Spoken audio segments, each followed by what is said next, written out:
अब लग रहा हूँ मैं एकदम दामाद। अब ससुराल में जाकर रोब झाड़ूंगा। लेकिन हे ऊपर वाले, तूने अगर मुझे थोड़ा गोरा बना दिया होता तो तेरा क्या जाता। अरे और कितनी देर लगाओगे लल्लू जी, जल्दी चलिए। हाँ हाँ, आ रहा हूँ। गोरी, मायके जाकर ज्यादा भाग दौड़ मत करना। तू पेट से है ये याद रखना। और हाँ, अपनी माँ और भाई की बीवी को भी ज्यादा काम मत लगाना। तू भी उनका कभी कभार काम में हाथ बटा देना। मैंने सुना तेरी भाभी भी पेट से है। हाँ सासू माँ, काम ना करना पड़े इसीलिए तो मायके जा रही हूँ। अब वहाँ पर सिर्फ आराम करूँगी। आप चिंता मत करिए सासू माँ, मैं और मेरा बेटा एकदम तंदुरुस्त रहेंगे। अच्छा, तुम्हारे पास क्या टाइम मशीन है जो तुम्हें पता चल गया कि हमें बेटा ही होगा? और नहीं तो क्या, तुम देख लेना, हमें बेटा ही होगा। अरे बेटा हो या फिर बेटी, मुझे तो बस अपने पोतों के साथ खेलना है। चलो माँ, हम चलते हैं, अब देरी हो रही है। ठीक है, संभल कर जाना गोरी। दोनों वहाँ से चले गए। दोनों गोरी के माँ के घर आ गए। अरे मेरी बेटी आ गई। हाय, कितने दिन हो गए तुझे देखे। हाँ, सिर्फ बेटी नहीं, दामाद भी आया है सासू माँ। हाँ हाँ, आइए आइए दामाद जी। आपका स्वागत है जीजाजी। अरे भाभी, कैसी हो? तुम भी तो मायके जाने वाली थी ना, क्या हुआ, नहीं गई? हाँ, वो मैंने ही मना कर दिया। वो क्या है ना, एक तो ये भी पेट से है और इसकी माँ तो बीमार है, तो वहाँ जाकर भी अपनी माँ का काम ही करना पड़ेगा। तो मैंने कहा कि यहीं पर आराम कर ले। वैसे हमारे घर में काम ही कितना है, और तू भी तो आने वाली थी गोरी, इसीलिए मैंने इसे रोक लिया। चलो अच्छा हुआ, इसी बहाने हम दोनों साथ रह लेंगे। आइए जीजाजी, हम खाना खाते हैं। हमने आपके लिए स्पेशल पुलाव बनाया है। अरे नहीं नहीं, यहाँ का पुलाव मुझे हजम नहीं होगा। क्या मतलब? वो इनके कहने का मतलब है कि आजकल इनका पेट खराब रहता है, तो इसीलिए उन्हें बस खिचड़ी ही हजम हो रही है। अच्छा। हाँ चलो, मैं चलता हूँ, मुझे घर लौटने में शाम हो जाएगी। अरे इतनी भी क्या जल्दी है दामाद जी, एक आध दिन रुक जाते तो हमें भी अच्छा लगता। ये सुनकर लल्लू मन ही मन सोचता है, इनकी अकेली गोरी के साथ रहता हूँ तो आधा पागल हो गया हूँ। अगर पूरे परिवार के साथ रहूँगा तो पूरा पागल हो जाऊँगा। क्या हुआ माय डियर जीजाजी, इतना क्यों सोच रहे हो? कहीं हमारे साथ रहने में आपको कोई दिक्कत तो नहीं है? वो कुछ नहीं, ऐसी कोई दिक्कत नहीं है। लेकिन क्या है ना, मैं अपने काम से इतनी छुट्टियाँ नहीं ले सकता, इसीलिए मुझे घर जाना पड़ेगा। चलिए मैं चलता हूँ। ठीक है, कोई बात नहीं। लल्लू अपने घर लौट गया। भाभी, एक कप कड़क चाय बना दीजिए। ठीक है, मैं अभी बना देती हूँ। अब तो गोरी बहुत खुश थी, क्योंकि अभी उसे काम करने की कोई ज़रूरत नहीं थी। अगले दिन उसका भाई काम के सिलसिले में दूसरे जंगल जाने वाला था, 1 महीने के लिए। हाँ भूरी, तुम चिंता मत करो, मेरे आने तक माँ है ना तुम्हारा ख्याल रखने के लिए। मैं जल्द ही वापस आऊँगा। चलो मैं चलता हूँ, मुझे देरी हो रही है। माँ, नाश्ता बनाया नहीं, मुझे बहुत भूख लगी है। अरे गोरी, मैंने सीधा खाना ही बना दिया है, मैं अभी तुम्हें परोस देती हूँ। क्या खाना, और वो भी इतनी जल्दी? अरे नहीं नहीं भाभी, अगर इतनी जल्दी खाना खाऊंगी तो मेरा पेट खराब हो जाएगा। मेरे लिए कुछ हल्का ही बना दीजिए। मैं तो कहती हूँ आप भी नाश्ता कर लीजिए भाभी, अपना और अपने बच्चे का ख्याल करा कीजिए। क्या? हाँ गोरी, जरा समझाई से, ये तो अपनी सेहत का जरा भी ख्याल नहीं रखती। भूरी फिर से दूसरा नाश्ता बना देती है, तीनों मिलकर नाश्ता कर लेती है। चलो सारा काम तो हो गया, अब थोड़ी देर आराम कर लेती हूँ। उसी वक्त गौरी की बचपन की सहेली सुंदरी वहाँ पर आ जाती है। अरे सुंदरी तू? अरे जैसे ही मुझे पता चला कि तू आई है तो मैं भागी भागी तुमसे मिलने चली आई। अच्छा किया, कितने दिन हो गए तुमसे मिले, अब दोनों मिलकर फुर्सत से बातें करेंगे। भाभी मेरे लिए आम का जूस और सुंदरी के लिए शिकंजी बना दीजिए, उसे शिकंजी पसंद है। अरे रहने दीजिए भाभी, आप भी तो पेट से है, खामखा तकलीफ मत उठाइए। अरे उसमें तकलीफ क्या है, तू इतने दिनों के बाद आई है और हम तुझे ऐसे ही जाने दें? हाँ कोई बात नहीं, मैं कर लूँगी। और बहू मेरे लिए थोड़ी अदरक डालकर चाय बना दे, पता नहीं क्यों गले में खिचखिच हो रही है। ठीक है। और भाभी मुझे अभी याद आया, मैंने तो अपनी दवाइयाँ ही नहीं ली है, मुझे जरा वहाँ से दवाइयाँ दे दीजिए। हाँ मैं देती हूँ। भूरी किचन में जाकर शिकंजी, जूस और चाय बनाने लगती है। फटाफट सब कुछ बनाकर वो बाहर आती है तो वो देखती है कि उसकी सास तो गहरी नींद में सो चुकी है। अरे सासू माँ तो सो गई। अरे भाभी आपने चाय बनाने में बहुत देर लगा दी, इसीलिए आपकी राह देखते देखते माँ सो ही गई। लाइए वो जूस दे दीजिए, वरना हमारा भी जूस पीने का मूड चला जाएगा।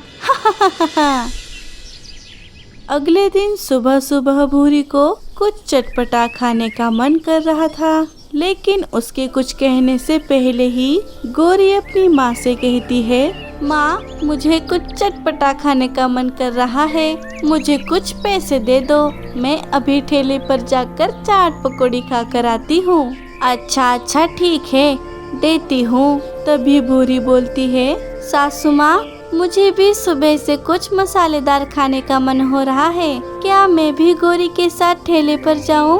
बहू मैं जानती हूँ कि तू भी पेट से है, लेकिन गौरी को तो बाहर के खाने की आदत है, लेकिन तुझे तो इन सब की कोई आदत नहीं है। ऊपर वाला ना करे कि बाहर के खाने से तेरे पेट में जो बच्चा है उसे कुछ हो गया तो।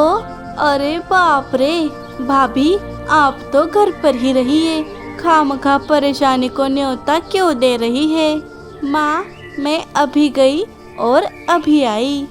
कुछ दिन बीत गए और गौरी और भूरी ने एक एक अंडा दे दिया। वाह गौरी बेटी, मुझे तो इस अंडे को देखकर लग रहा है कि इसमें से लड़का ही बाहर आएगा। रुक, मैं इसे ज्यादा गर्म रखने के लिए बाहर से कुछ घास ले आती हूँ। गौरी की माँ सिर्फ गौरी के ही अंडे का ख्याल रखती, जैसे उसे भूरी के अंडे से कोई लेना देना नहीं था। सुन बहू, मटके में से पानी खत्म हो गया है, जरा नदी पर जाकर मटके में पानी ले आना। नदी पर जाकर? वो सासू माँ, अंडे से बच्चा कभी भी बाहर निकल सकता है, तो मैं उसे छोड़कर नहीं जाना चाहती। अरे तू चिंता क्यों करती है, तेरे अंडे के पास मैं और गौरी है ना, तू जा, चिंता मत कर। और वैसे भी आज के आज अंडा थोड़ी ही फूटेगा। ठीक है मैं जाती हूँ। भूरी नदी पर चली जाती है कि तभी कम्मो बुआ गौरी के घर आ जाती है। अरे बुआ जी आप यहाँ? हाँ गौरी, वो मैं यहाँ अपनी सहेली से मिलने आई थी, तो सोचा तेरा हालचाल देखती जाऊँ, कैसी हो और तेरा अंडा कैसा है। मैं और अंडा दोनों तंदुरुस्त है, आप हमारी चिंता ना करें। दोनों बातें कर ही रही थी कि तभी गौरी का अंडा फूटने लगा। अरे गौरी देख देख, तेरा अंडा फूटने वाला है। और तभी देखते ही देखते अंडा फूट जाता है और उसमें से एक प्यारी सी कौवी बाहर आ जाती है। अरे वाह, बधाई हो, ऊपर वाले ने तुम्हें लड़की दे दी। गौरी मैं चलती हूँ, मुझे देरी हो रही है। बुआ जी वहाँ से चली गई, लेकिन गौरी और उसकी माँ लड़की को देखकर बहुत दुखी हो गई। अब मैं क्या करूँ माँ, अब मेरी सास मुझे पता नहीं क्या क्या बोलेंगी, वो तो मुझे जिंदगी भर ताने मार मार कर परेशान कर देंगी। अरे मुझे तो लगता था कि तुझे बेटा होगा, लेकिन वो दोनों बातें कर ही रही थी कि तभी भूरी का अंडा भी फूटने लगा और देखते ही देखते उसमें से एक कौवा बाहर आ गया। अरे इस भूरी को तो लड़का हो गया, मुझे लड़की और भाभी को लड़का कैसे हो सकता है? नहीं, ये मैं बर्दाश्त नहीं कर सकती। अरे माँ कुछ करो, अपना खुरापती दिमाग चलाओ। हाँ, मेरे पास एक आइडिया है गौरी, हम इन बच्चों की अदला बदली कर देते हैं। क्या मतलब? अरे मतलब भूरी का बेटा तेरा होगा और तेरी बेटी भूरी को दे देंगे और उससे कह देंगे कि तुझे बेटी ही हुई है। अरे वाह माँ, क्या आइडिया निकाला है। लेकिन अगर भाभी को पता चल गया तो? अरे उसे कुछ पता नहीं चलेगा, मैं उसे कह दूंगी कि तुझे बेटी हुई है, अब तो निकल जा मेरे घर से। अच्छा ठीक है। दोनों माँ बेटी मिलकर प्लान के मुताबिक दोनों बच्चों की अदला बदली कर देती है। उसी समय भूरी घर वापस आ जाती है। आ गई कलमुही, आजा आजा। अरे सासू माँ, आप ऐसा क्यों कह रही है? क्या हुआ? मुझसे कोई गलती हो गई क्या? गलती? देख, ये देख, तेरे अंडे से लड़की निकली है, लड़की। ये सुनकर भूरी तो खुश हो गई। क्या सच में? अरे मेरी प्यारी बेटी, अरे अरे अरे देखो तो जरा, खुश तो ऐसे हो रही है जैसे लड़की नहीं आसमान से परी उतरी हो। अरे ओ भूरी, तू मेरे बेटे को एक लड़का तक नहीं दे सकी, तुझे इतना खिलाने पिलाने का क्या फायदा? आप ऐसी बातें क्यों कह रही है सासू माँ? लड़की हो या लड़का, क्या फर्क पड़ता है? हाँ हाँ, ये सारी बातें मुझे मत सिखा। उठा अपनी मनहूस बेटी को और निकल जा मेरे घर से। लेकिन सासू माँ, मेरी बात तो सुनिए। मुझे कुछ नहीं सुनना और आइंदा मेरे घर वापस आने की सोचना भी मत, समझी? गौरी की माँ भूरी को घर से बाहर निकाल देती है। बेचारी भूरी उस बच्ची को लेकर वहाँ से चली जाती है। क्यों गौरी, अब तो तेरी चिंता दूर हो गई ना? वाह माँ, तुझसे ग्रेट हो। इधर भूरी उस बच्ची को लेकर इधर उधर सहारा ढूंढ रही थी। वो थक हार कर एक जगह बैठ जाती है। हे ऊपर वाले, तूने मुझे इतनी प्यारी बच्ची दी, लेकिन सासू माँ इसे अपनाने से मना कर रही है। अब मैं क्या करूँ? भूरी अकेली बैठकर रोए जा रही थी। तभी मीठी चिड़िया उसे देख लेती है। अरे ये तो गौरी की भाभी भूरी है, लेकिन ये यहाँ? भूरी, तुम यहाँ, वो भी इस बच्चे के साथ? क्या हुआ? तुम रो क्यों रही हो? मीठी बहन, अब मैं तुम्हें क्या बताऊं? भूरी ने सारी घटना मीठी को बता दी। क्या? लेकिन गौरी की माँ ऐसा कैसे कह सकती है? गौरी को भी तो बेटी हुई है, तो क्या वो उसे भी बाहर निकाल देंगी? नहीं, गौरी को तो बेटा हुआ है। क्या बेटा? लेकिन बुआ जी ने तो कहा था कि गौरी को बेटी हुई है। अच्छा, अब मैं समझी। क्या हुआ मीठी बहन? कुछ नहीं, चलो मेरे साथ। मीठी भूरी को लेकर गौरी की सास के पास आ जाती है, जहाँ पर बुआ जी पहले से ही मौजूद थी। मीठी सभी को सारी बात बता देती है। अरे ये क्या बात हुई? मैं खुद वहाँ पर मौजूद थी। बेटी तो गौरी को ही हुई है। इसका मतलब गौरी और उसकी माँ झूठ बोल रही है। उन्होंने तेरे जाने से पहले ही बच्चों की अदला बदली कर दी होगी। ये माँ बेटी तो बहुत स्वार्थी है। हाँ, मुझे भी ऐसा ही लगता है, लेकिन उन्होंने ऐसा क्यों किया? ये मैं उसी से पूछता हूँ। चलो हम उसके घर चलते हैं। गौरी, आज तो तेरी खैर नहीं। बहू, कहाँ है मेरी पोती? पोती? नहीं सासू माँ, आपको तो पोता हुआ है, पोता। ये देखिए।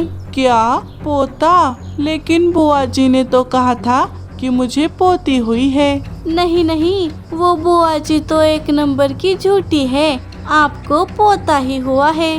धत लल्लू, ये क्या, मुझे तो पोती ही चाहिए थी। ये देख, मैंने तो उसके लिए एक सोने का हार भी बनवा दिया था। सोचा था जब पोती का मुंह देखूंगी तब उसे पहना दूंगी। जाने दो माँ, क्या कर सकते हैं। हाँ, मैंने सुना भूरी बहन को बेटी हुई है, तुम ये हार उसी को दे दो। क्या?